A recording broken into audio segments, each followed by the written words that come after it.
Okay, so I want to get better at Magic, and I decided that one of the ways I could do that would be first by playing Legacy, since it's a format that there's a lot of decisions to be made, and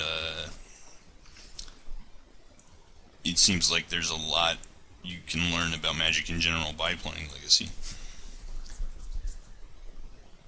And also by recording my games and putting them up on the website for people to critique and maybe let me know where I'm misplaying or where I could have played better that I don't see myself. I played in a Legacy event tonight, and this is the deck I played. It's obviously a blue-white Stoneblade. I wouldn't expect this to be an optimal build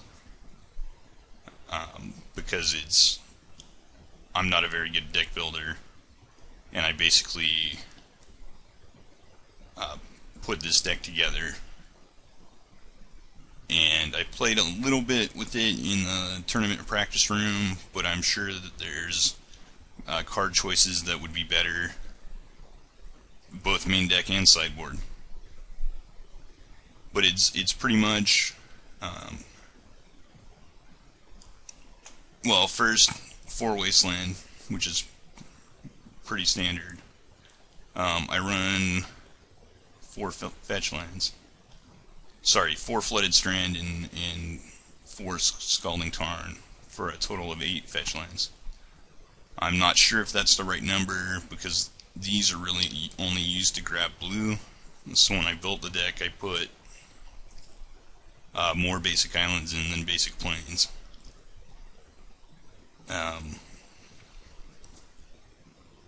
It might be that this is too many, but even if you run out of targets in the deck, you can still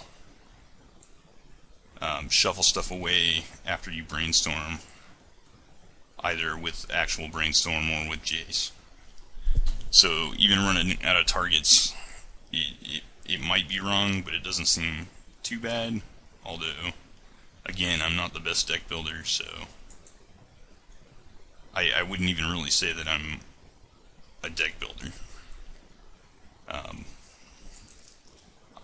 I put this together, but it's pretty obviously based on a lot of lists that are out there on the internet. So,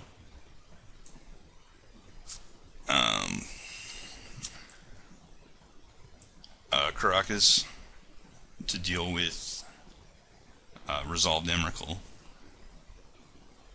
and Academy Runes to let me get back artifacts should they get destroyed. 4 Ancestral Vision. This tends to be either a 1-drop or Force of Will fodder. 4 Brainstorm, which is pretty standard. 4 Mental Misstep, which is also pretty standard. I put 4 Spell Snare main, but I don't really know if that's right or not.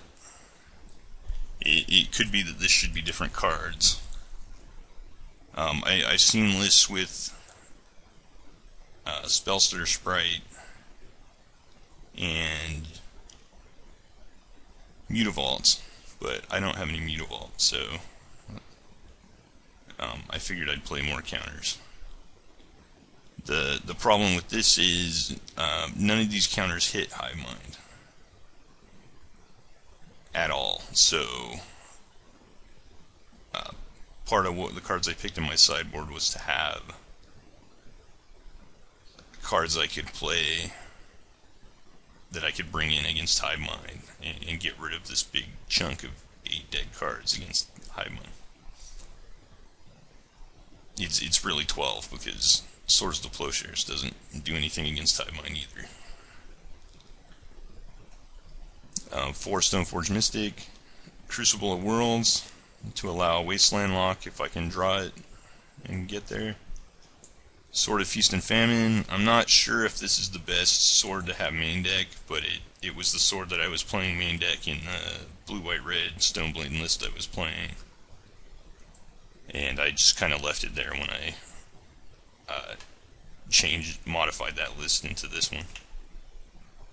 3 Click, 3 Jace, a Batterskull, and 4 Force of Will. That's all pretty standard. And again, I'm not advocating that anybody play this list. It's just the list I played. In the sideboard, we've got 2 pieces of Graveyard Hate in case I run into Dredge, which honestly, in the small number of Legacy Daily events I've played, I've never run into Dredge. But there are decks that use their graveyard as a resource. So, not running into Dredge does not make these completely dead. So I figured that would probably be okay. 2 Path to Exile in case I want more removal. And 2 Spell Pierce and 4 counter spells. These are mostly here to give me something to bring in against Hive Mind, because if I leave these 12 cards in as is against Hive Mind, they're basically just going to run me over, because that means that the only thing I can counter them with is the Force of Wills. I'm Enrique Gusari in case I run into other decks that use equipment that I want to get rid of. 2 swords. This way between the main deck and the sideboard, I have the ability to bring in protection against every color if I need to, because obviously we get blue and red and white and red out of the sideboard, and then we have black and green main deck. 2 Wrath of God. This is for Progenitus decks and decks with a lot of creatures. And like I said, I don't know that this is the optimal sideboard. It's just, you know, it seemed reasonable to me as I was building the deck, so it's what I played with.